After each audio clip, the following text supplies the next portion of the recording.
La statue de la liberté. La statue de la liberté éclairant le monde. À Bartholdi. Le bronze colossal domine l'océan, où New York, plein d'orgueil, mire son front géant, où la vaste cité, nouvelle Babylone, projette l'aveuglant éclat qui la couronne. Il nargue les assauts formidables des vents, lui se rit des crachats que les grands flots mouvants lui lancent dans leurs jours de délire et de rage. Le colosse n'a pas un frisson sous la rage, et la foudre s'émousse en frappant ses terrains, où l'art français a mis son cachet souverain. Autour de la statue altière et solennelle, qui regarde la mer comme une sentinelle, et sert durant la nuit de phare automnie, des faisceaux de haut bord balancent leurs huniers, de rudes matelots, de hardis capitaines, des voyageurs partant pour des terres lointaines, des étrangers venus de tous les horizons, de lourds fardiers portant de riches cargaisons, se croisent tout le jour, reflétés par une onde où le vent fait flotter tous les drapeaux du monde. Dans l'immobilité superbe de l'airain, la statue, au regard toujours calme et serein, semble prêter l'oreille à la clameur immense qui s'élève sans fin de la ville en démence, semble écouter le chant dolent des matelots sur les vaisseaux voisins balancés par les flots, et, bien que nul jamais n'ait vu frémir sa bouche, qui garde une roideur froide autant que farouche, elle parle avec solennité. Et voici ce qu'un soir elle m'a raconté. Depuis 1500 ans, le Christ sur le calvaire avait donné son sang pour racheter la terre, et du globe pourtant une seule moitié savait le nom si doux du Dieu crucifié. 15 siècles durant, sa parole féconde avait incessamment vibré pour l'ancien monde, si souvent submergé par des fleuves de sang, et son écho suave allait s'affaiblissant à travers les brouillards du sophisme et du doute. Bien des peuples semblaient avoir perdu leur route, qu'éclairaient les seuls feux sinistres des bûchers. Les cœurs partout prenaient l'âpreté des rochers, et le siècle était prêt, entre mille ruines, à recevoir le grain funeste des doctrines dont la réforme allait ensemencer les cœurs. Et l'Europe, où grondaient tant de sourdes rancœurs, où survivait toujours l'antique servitude, se mourait de débauche et de décrépitude. Las, désespéré et jamais en repos, sans guide, sans compas, sans jalon, sans drapeau, n'osant plus lever ses yeux vers quelque cime, la caravane humaine allait vers un abîme, où les fils de Japheth avaient déjà sombré, quand un jour un marin, un Génois inspiré, l'arrêta tout à coup d'un geste prophétique. Colomb du doigt venait de montrer l'Amérique, venait de s'écrier, debout au bord des flots, qui reflètent les toits modestes de Palos. Je veux trouver un sol libre de tout servage. Je veux aller planter la croix sur un rivage, où, dans l'indépendance et dans la liberté, rajeunira bientôt la vieille humanité. Rêve prodigieux, sublime découverte, Chanaan reparut, Golconde fut rouverte, et nul bord enchanté sous l'œil de l'Éternel ne brilla d'un éclat plus frais, plus solennel, qu'au regard de Colomb le nouvel hémisphère. L'Éden fut reconquis dans sa splendeur première. Oui, l'Amérique aux yeux du héros étonné avait la majesté du monde nouveau-né. Tout était vierge encore sur ces plages fécondes, les sables, les rochers, les forêts, les ondes. Ces grands fleuves roulaient des trésors dans leurs eaux. Ces bois étaient peuplés de merveilleux oiseaux. Des nuages d'encens enveloppaient ces mornes. Les lacs qui sommeillaient dans ces déserts sans bornes semblaient dans leur grandeur et leur rayonnement d'énormes pans d'azur tombés du firmament, dans la sérénité de plaines idéales. Et dans son ciel si pur les aubes boréales, mouvant soleil d'hiver agité en tous sens, changeait souvent ses nuits en jours resplendissants, attiré par l'éclat de l'œuvre si féconde, qui venait de doubler l'envergure du monde, ému de ce succès immense et sans égal, les fils de l'Ibérie et ceux du Portugal, les enfants de la France et ceux de l'Angleterre, vinrent se partager presque aussitôt la terre, que sous le calme azur du ciel occidental avait su révéler l'immortel amiral. Rêvant de vivre en paix dans le vaste domaine dont un marin avait doté la race humaine, des opprimés, des serfs, de fiers aventuriers, de rudes laboureurs, de mâles ouvriers, accoururent en foule y déployer leurs tentes. Hélas, ces bords allaient décevoir leur attente, et, pour fouiller le sol du nouveau continent, pour semer dans la nuit l'avenir rayonnant, pour faire du désert une douce patrie, ils eurent à lutter contre la barbarie. Et nul ne fut plus grand que ces obscurs héros qui, sans pain, sans souliers, sans trêve et sans repos, refoulaient les Indiens dans leurs affreux repères. Ils surent triompher, et des jours plus prospères brillèrent sur leurs prés fécondés de leur sang.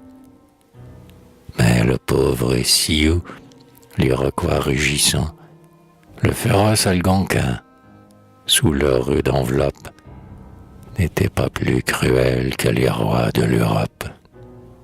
Et tous les malheureux, tous les pauvres vassaux qu'on avait vus jadis sur de frêles vaisseaux, franchirent l'immensité de l'océan qui gronde pour venir demander au bord du nouveau monde ce que leur refusait la terre des aïeux, durent courber le front sous des jougs odieux.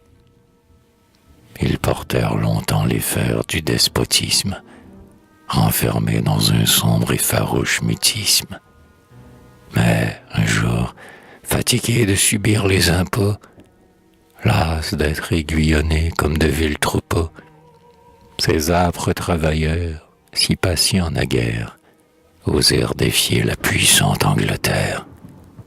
Et, nouveau Spartacus dans un monde nouveau, Washington arbora l'audacieux drapeau de la rébellion et de l'indépendance. La lutte fut terrible, et souvent l'espérance parut abandonner ces hommes si hardis, qui combattaient toujours sans aide, 1 contre 10, et n'avaient pour rempart que leur seule vaillance.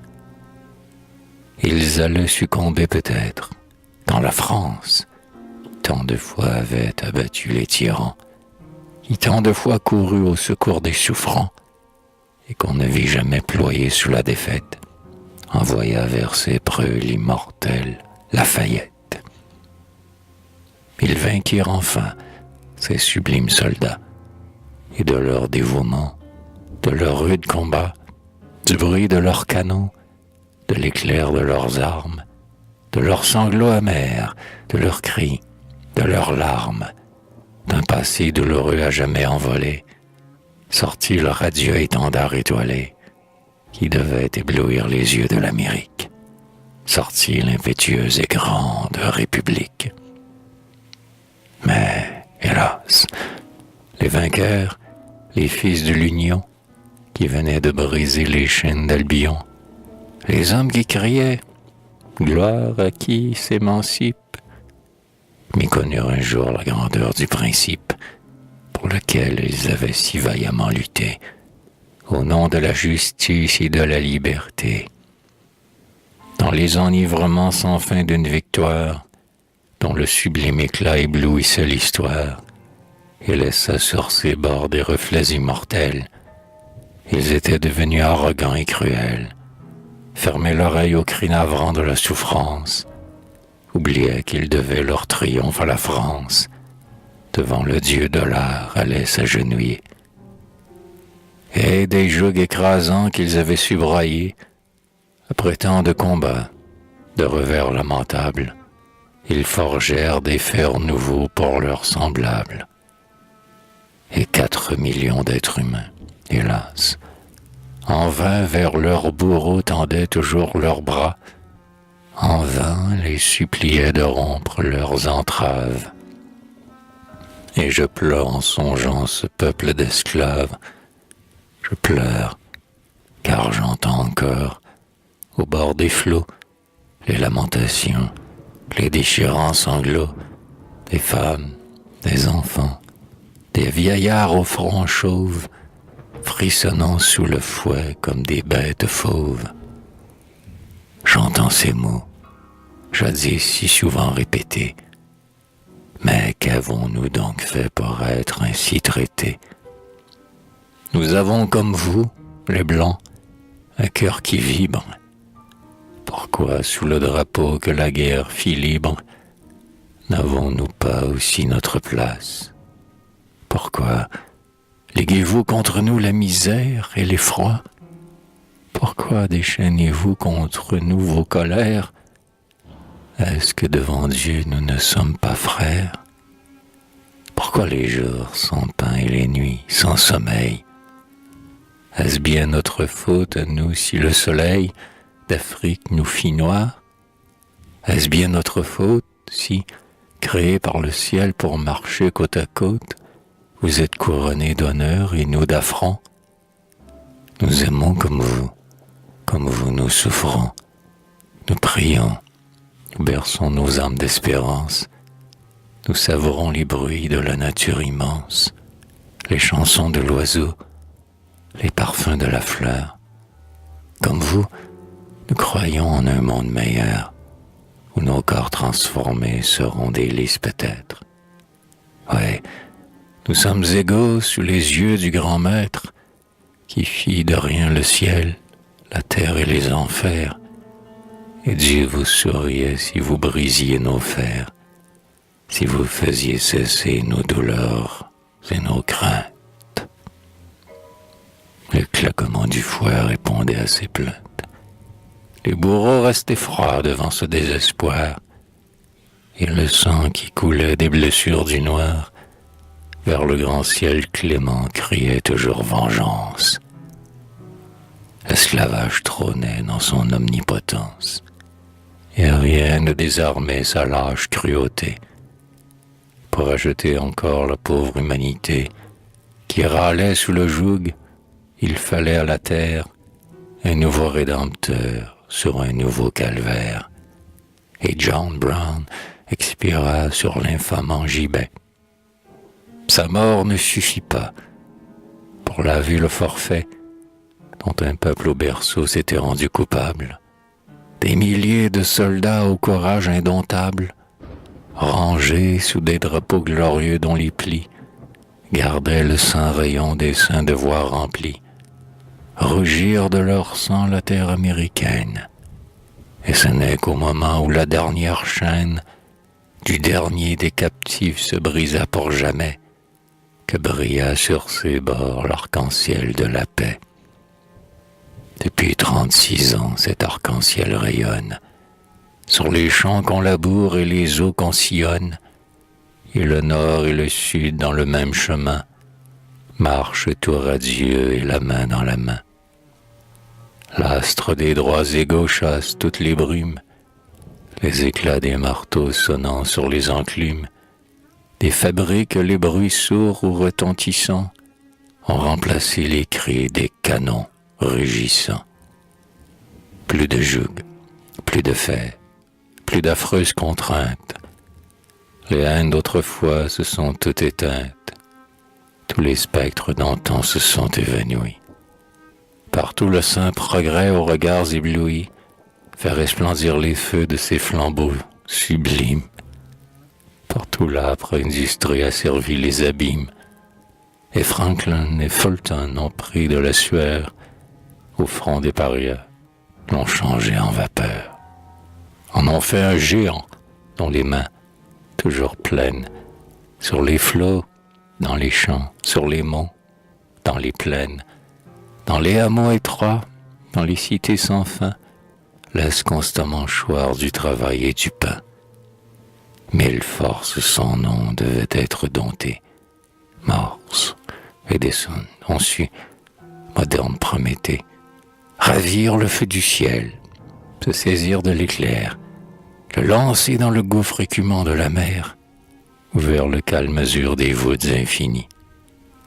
Et, grâce à ces voyants, grâce à ces fiers génies, par un seul fil tendu sous le grand flot tonnant, le continent nouveau parle au vieux continent.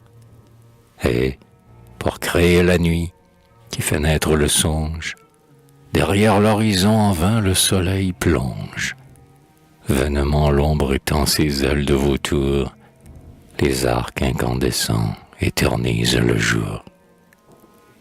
Sous leur reflet tout change et tout se transfigure, et l'aigle américain à la vaste envergure, enflant de plus en plus au vent des cieux son vol, regardant rayonner sous lui New York, Saint-Paul, Chicago, Buffalo, Boston, Philadelphie, environné d'éclairs que son regard défie, dans l'azur, dans le calme et la sérénité, tressaille de plaisir et râle de fierté.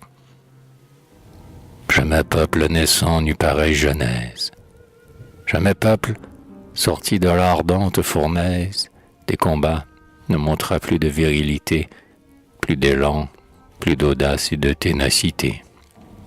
Sous ses pas ne laissa plus merveilleuse empreinte.